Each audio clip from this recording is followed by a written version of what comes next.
Hello বন্ধুরা, welcome to only sports view. তো এই ভিডিওতে আইপিএল 2025 অকশন নিয়ে কথা বলবো। তো অকশনে কোন কোন প্লেয়ারের দাম কীরকম গেল, কে আর কোন কোন প্লেয়ারকে নিল আপাতত, তো সেই জায়গায় সেই সব বিষয়গুলো নিয়ে একটু আলোচনা করবো। তো ভিডিওটি সবাই শেষ পর্যন্ত দেখতে থাকো। আর চ্যানেলে নতুন হয়ে থাকলে চ্যানেলটি সাবস্ক্রাইব করে পাশে থাকা বেল আইকনটি অন করে পাশে থেকো। তো সেই জায়গায় যদি সবার প্রথমে কলকাতা নাইট রাইডার্সের ভেঙ্কটেশ আয়ারকে নিয়ে কথা বলা যায়, তো ভেঙ্কটেশ আয়ার যে কলকাতায় ফিরুক, তো সেটা আমরা সবাই চেয়েছিলাম। এবং ভেঙ্কটেশ আয়ার কী লেভেলের প্লেয়ার তো সেটা আমরা সবাই জানি। যেখানে 2021-এ কলকাতাকে ফাইনালে নিয়ে যাওয়ার পেছনে সবথেকে বড় একটা ভূমিকা ছিল ভেঙ্কটেশ আয়ারকে। তাছাড়া এর আগের বছরও ভেঙ্কটেশ আয়ার দুর্দান্ত খেলেছিল, এমনকি সেমিফাইনাল প্রত্যেকটা নকআউট স্টেজে ভেঙ্কটেশ আয়ারের পারফরমেন্স দুর্দান্ত। তো সেই জায়গায় ভেঙ্কটেশ আয়ারকে যেই দাম দিয়ে কিনলো কলকাতা, তো সেই জায়গায় কি ভেঙ্কটেশ আয়ার সেই দামটা ডিজার্ভ করে? যাই বলো, 23,75,00,000 টাকা ভেঙ্কটেশ আয়ার ডিজার্ভ করে না? তো তাই বলে ভাই 23,75,00,000 টাকা এটা একটু বেশি হয়ে গেছে। তো ভেঙ্কটেশ আয়ার 23,75,00,000 টাকা ডিজার্ভ করে এটা মনে হয় না। তো সেই জায়গায় কলকাতা 23,75,00,000 টাকা দিয়ে ভেঙ্কটেশ আয়ারকে কেনাতে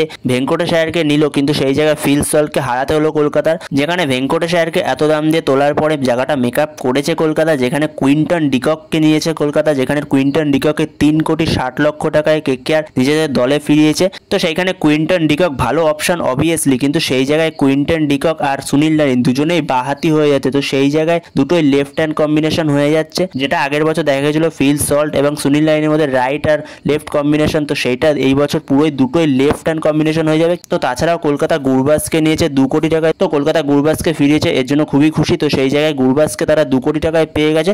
তো সেই জায়গায় গুরবাজ হয়তোবা কেকেআর এর ব্যাকআপ অপশন হিসেবেই নিয়েছে কেকেআর গুরবাজ। তো সেই জায়গায় কলকাতার জন্য ফার্স্ট চয়েস কুইন্টন ডিককে হবে। কুইন্টন ডিকক যে ইডেনের পিচে খুব সুন্দর চলবে, ইডেনের পিচটা তার জন্য সুইটেবল হবে। তো সেই জায়গায় কুইন্টন ডিকক ইডেনের পিচের জন্য তো খুবই পারফেক্ট একজন। তার সঙ্গে সুনীল নারিন থাকবে ওপেনে। তো সেই জায়গায় দুটোই লেফট হ্যান্ড কম্বিনেশন হয়ে যাচ্ছে, এটা একটুখানি অসুবিধা করবে কলকাতাকে। তো যেখানে কলকাতা আরও একজন বিদেশি ফাস্ট বোলারকে নিয়েছে অনরিক নরকিয়াকে, যেখানে নরকিয়া আসলেও কি কলকাতার জন্য সুইটেবল হয়েছে অপশনটা? তো সেই জায়গায় ইডেনের পিচের জন্য কি নরকিয়া বেস্ট সিদ্ধান্ত? তো অবশ্যই নরকিয়া গতিতে বল করে, কিন্তু তো ইডেনের পিচে যত গতিতে বল করবে তত ভালো শট খেলতে পারবে ব্যাটসম্যানরা। তো সেই জায়গায় নরকিয়া মিডিল ওভারের বোলার, তাকে দিয়ে মিডিল ওভারেই ভরসা করতে হবে কলকাতা। তো সেই জায়গায় হাসিত রানার মতো বোলার যে পাওয়ার প্লেতেও বল করতে পারে, এমনকি ডেতেও বল করতে পারে। তো সেই জায়গায় ডেতে একজন ভালো বিদেশি অপশন চাইছিলাম কলকাতার জন্য।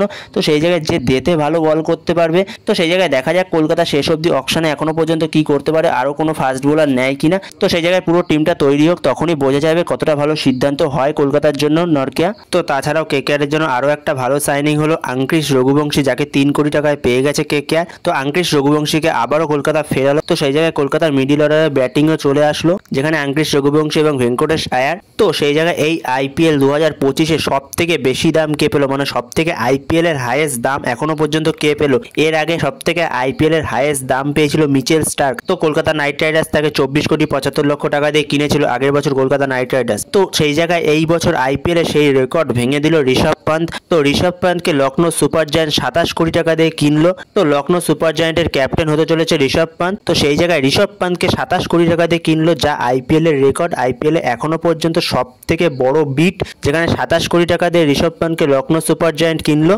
এরপরে সেকেন্ড হাইয়েস্ট হলো শ্রেয়াস আয়ার, যেটাও এখনো পর্যন্ত রেকর্ড। 26,75,00,000 টাকা দিয়ে শ্রেয়াস আয়ারকে কিনলো পাঞ্জাব কিংস।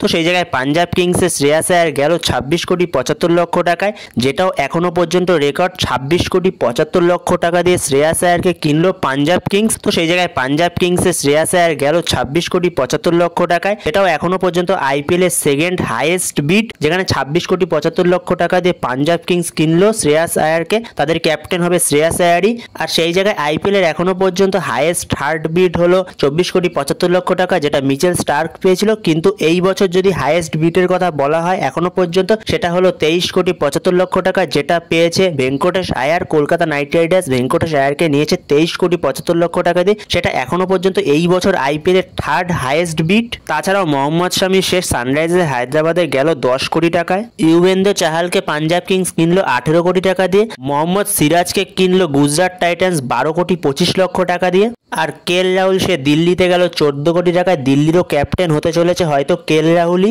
তো সেই জায়গায় 14 কোটি টাকায় কেএল রাহুলকে কিনে নিল দিল্লি ক্যাপিটালস। তো বন্ধুরা তোমাদের কি মনে হয় কলকাতার অপশানগুলো কিরকম হলো, কলকাতা যে প্লেয়ারগুলোকে কিনলো, তো তোমাদের কাছে কিরকম লাগলো কলকাতার অপশান? তো তোমাদের মতামত অবশ্যই কমেন্টে জানাতে ভুলো না।